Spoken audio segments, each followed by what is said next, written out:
What's up guys, I'm Roderick, aka Rodman, and welcome back to another video. In this video, we're going to be ranking almost every boss in Elden Ring on level of how well they are designed. Are they well designed? Is it a good structured boss fight? Or is it a poorly designed boss fight? Or is it in the middle? Is it just a mediocre boss fight? So let's get right into it, man. So starting off the list with Margit. Now, funny story about Margit. He was the first Souls boss that I actually ever fought. Elden Ring was my first Souls game, so naturally this guy really kicked my butt. He gave me a really hard time.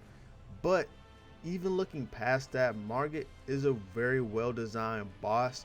The only complaint that I have about him is his boss arena is a bit too small. You can easily fall off the edge, but for a new player, that teaches you to be aware of your surroundings and also the way that Margit is designed. He does a lot of delay attacks, and that is something that is incorporated heavily in Elden Ring to give new players and veteran players a fresh experience. So I'm gonna put Margit in A tier. Oops, not S tier. Godric, though, I will be putting in S tier. I believe aesthetically he is a very good boss.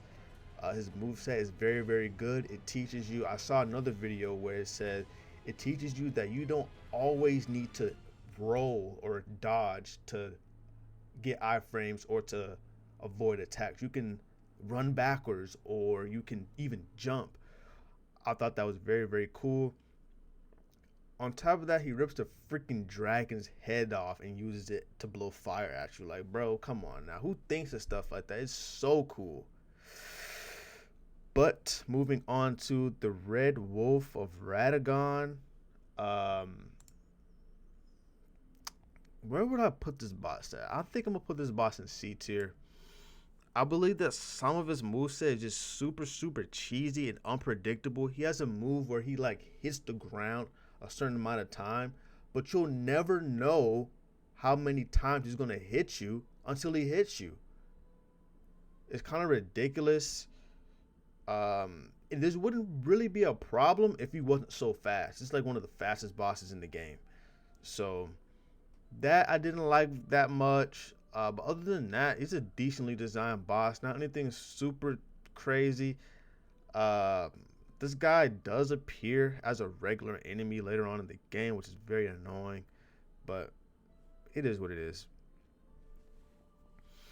Renala. Now, Renala, I'm going to put in B tier because me personally, and I'm going to contradict my statement a bit when I talk about Elden Beast, but I personally don't like bosses where they just stand way far in the distance and they're just spamming projectiles. It's super annoying. And her magic does a lot of damage. Usually with projectile bosses, they try to mitigate the damage they do because they are projectile, but Renala, she still does a crap ton of damage. It's really annoying, but I really do love the first phase of her boss fight. It's just really cool. It's really creepy. Like, I believe she's a well-designed boss, but me personally, I don't like projectile bosses. We have Astel. I mean, I'm kind of indifferent about Astel. I think she's cool. You know, nothing really too special about her. She's one of the better bosses in Elden Ring for sure, though. We got the Ancestral Spirit, I believe this thing. The Ancestral Spirit. I don't know, man. Me personally, this is kind of one of those bosses, and this one down here, like this is just kind of like meh to me. Like, it doesn't really stand out. I like the area that you fight the boss in, you know, being in the underground area, stuff like that is very cool. But other than that, when you take a look at pure just boss design, this guy just does not stand out to me at all. So this guy is going to go in D tier, unfortunately. Radahn is most definitely going to go in S tier. I actually just found out that Radahn is optional, and this gives him even more credit. I don't care if he's optional. Every time I play Elden Ring, I'm gonna fight Radon. He's just super cool boss. Um, he's I feel like he's well designed. I feel like sometimes his moves can feel a little spammy, but other than that, like he's a very well designed boss. We got the Godfrey. I just call him the Godfrey hologram. I don't know what his actual like canonical name is, but the Godfrey hologram, I'm gonna put him in B tier. At that point of the game, like this guy is very aggressive. He's almost as aggressive as like a Bloodborne type boss, but this boss really does keep you on your toes, which I really do love feeling like that. We got our boy Commander O'Neil. Commander O'Neil, I'm gonna put in A tier. I don't see Commander Neal on here, but I believe that they both are very good fights. Super aggressive. They have a lot of this shit in the tank. I just love those type of bosses where it just keeps you on the edge of your seat. But see now I'm still having a hard time. I guess we can. So this is like the Lich Dragon. I don't know, man. I'm a fan of the boss or the dragons in Elden Ring, but the dragons that have those super big AoEs where it's almost unavoidable is just very annoying. And at this point of the game, you fight this guy late game, so you know what that means. You get hit by one of his AoEs or his lightning things, you're dead. But Marika or Radagon, same person. I'm gonna put this guy A tier. I believe he's a very well designed boss, and his OST, the final battle, which you'll probably hear in this video, is my favorite OST in the entire Soul series. At this point of the game, though, I feel like he's a bit underwhelming. Though I feel like they could have made him a two-phase boss fight and cut Elden Beast out, or they could have just made him a lot more difficult, because we just been through a lot more stuff. Like been a lot more difficult bosses. Like he tries to do all the delay attacks, but at that point we fought a billion bosses that do delay attacks. But it's still a very well designed boss though, but not anything super crazy. Elden Beast though, listen man, a lot of people might not want to hear this. Elden Beast is one of my favorite bosses in the entire series, man. The OST is perfect. It's kind of like you're here, bro. Like you're here. You went through so much stuff. You went from Margit fighting freaking bullcrap, Soldier Godric's and stuff like that. But now you're here fighting freaking Elden Beast, bro. The OST is beautiful. Yeah, he runs away and stuff like that. But you just gotta be on your P's and Q's while fighting this guy too, because you will get one shot. But moving on, we have our boy Fire Giant. Now, I'm not the biggest fan of Fire Giant. I'm not gonna lie to you. Fire Giant, the reason why I don't like Fire Giant is that he does too much damage, but he takes too little damage, if that makes sense. This guy is extremely tanky. I'm on New Game Plus 6, something like that. I'm doing a dual crusher build, and I have like almost max strength, 99 strength, and I tickle this guy, and it's kind of like, what, bro? Like, what more can I do? What more do you want me to do? And he does so much damage. It's ridiculous, and he's really mobile too. Like, what in the world? If he's gonna be like this super big tanky monster, you're gonna have to mitigate that somehow by making him immobile. It only makes sense. So I'm gonna talk about this guy after I talk about this guy. See, this guy by himself, the Godskin Noble, really isn't that bad. I put him in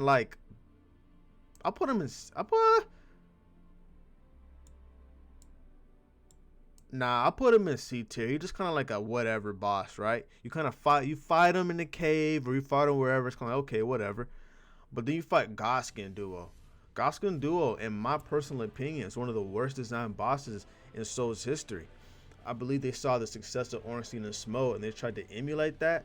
But the thing with Ornstein and Smo is Ornstein and Smo, it's like they're opposites, but they um, complement each other very well. Why? Ornstein is very fast, but he doesn't do all that much damage. Smo is very slow, but he hits like a truck. The problem with Goskin Duo is that they're both really freaking fast and they both hit like trucks. So it's like, what the heck, bro? And another thing that I don't like about Goskin Duo is the fact that the way that it's designed, you pretty much have to use mimics here, bro. You kind of have to use mimics here. So I'm gonna put this guy in the lowest tier, D tier. Crappy boss. Our boy Godfrey is going to S tier. Excuse me, probably one of my favorite. Honestly, now that I think about it, probably my favorite boss in the entire game. He has a freaking lion on his. He's wearing a lion. That's his homie. Rip Lion, but this Misbegotten Warrior, or whatever it's called. I'm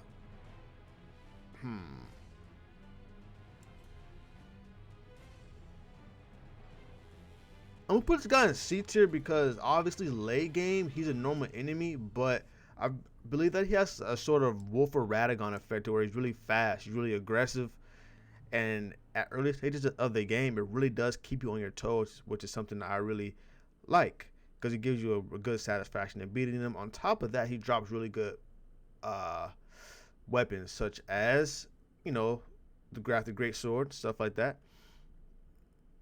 Correct me if I'm wrong, I believe this is Commander Neo right here. This is Commander Neo. I'm putting him in A tier. Putting him in A tier with ya boy O'Neal. See, all these dragons, like I love fighting dragons, except the ones later in the game in what's the area called? Why am I blanking out? The area where you fight, you know. Help me, guys. The area where you fight, you know, Goskin Duo and stuff like that. But I always love boss fight. You know, dragon and stuff like that. But Loretta's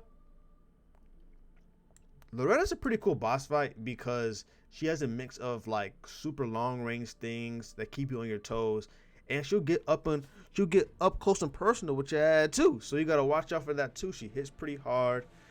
You fight her multiple times throughout the game. I think she's a very honestly. I'll put her up in A tier. I feel like Loretta is a very cool boss. Very well designed. Magma Worm though. Magma Worm is actually very cool. Only fought this guy once on accident, but Magma Worm is actually very cool. Like, especially his second phase, he stands up and he gets a sword. Like, whoa. Like, who is coming up with these things, bro? It's super cool. Malekith, I'm gonna put in S tier.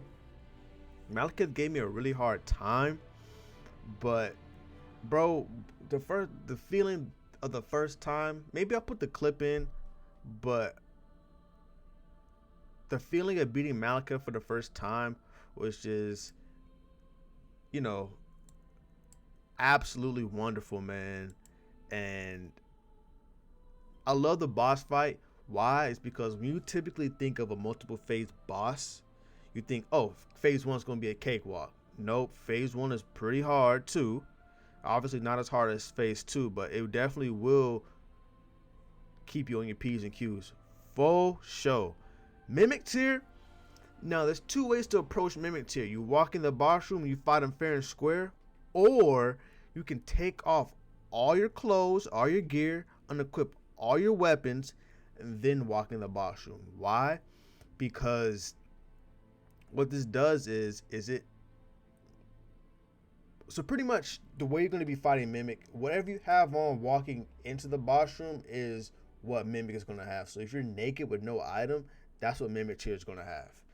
So, but if you fight him fair and square, like I say he's an A tier boss, because let's say that you've been cheesing every single boss with this a certain move or a certain weapon. Guess what, baby? You're gonna have to fight yourself. So if you've been cheesing the entire game, you're gonna have to go against that same cheese you've been using. So Mog, I put A tier. Optional boss. I believe he's very, very cool. Nah, I gotta put Mog S tier. He's just so cool. He does a lot of freaking damage, and I don't know, man. He just really cool. He's like a blood type boss, which is very, very cool. Almost remind me of kind of reminds me of Bloodborne, you know, just the aspect of a blood user and stuff like that. Very, very dope.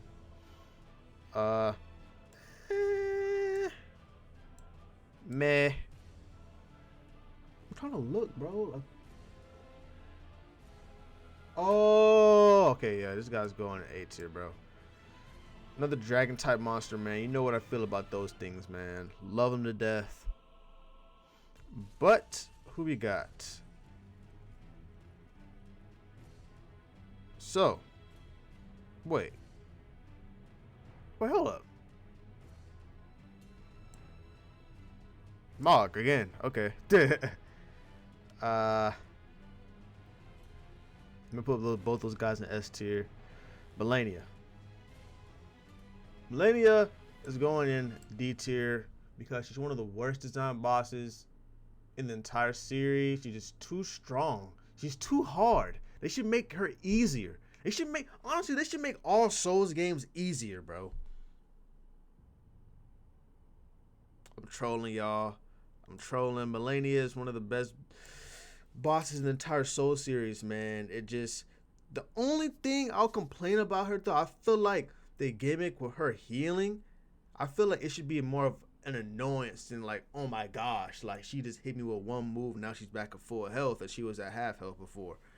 But very, very well designed boss. This Melania, man, chef kiss. I'm trying to figure out, is this Rykert? I think that's Rykert. Because sometimes I don't know what their like character sprite looks like as far as like in the menu and stuff like that. But Rykert, nah, I'm gonna put Rykert in C tier because you kind of just cheese him with, because the gimmick with this boss fight, he's almost like a worm in or Yorm. How do you pronounce that thing? Yorm from Dark Souls 3, to where there's a specific item that you need to like beat him, and it's literally in the boss room. You don't need to do another quest, so you kind of just pick up the item and just massacre this thing. So, but if you decide to fight this thing fair and square, it's really, really hard.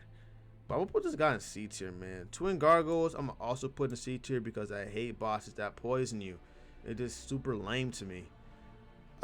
Actually though, I'll put this guy, yeah, I'm gonna put these guys down here. They kind of give me Godskin Duo vibes, but they're not nearly as bad as Godskin Duo. There's one boss on here that is left off for some reason. It's Morgott. I don't see Morgott on here anywhere. Morgott will be going in S tier as well, in S tier, because he's essentially Margit, but like stronger and cooler. So, and I also like the boss arena a lot more because it gives you space to actually do things, unlike Margit's boss arena. But that's pretty much gonna wrap it up for this video, guys. If you like this video, don't forget to leave a like, comment, and subscribe for more content just like this. If you like retro video gaming, anime, and gameplay videos, this channel is definitely gonna be somewhere for you. Super Bowl Sunday, who y'all got in the Super Bowl? Comment down below. I got the Eagles, but Ramen out. Peace.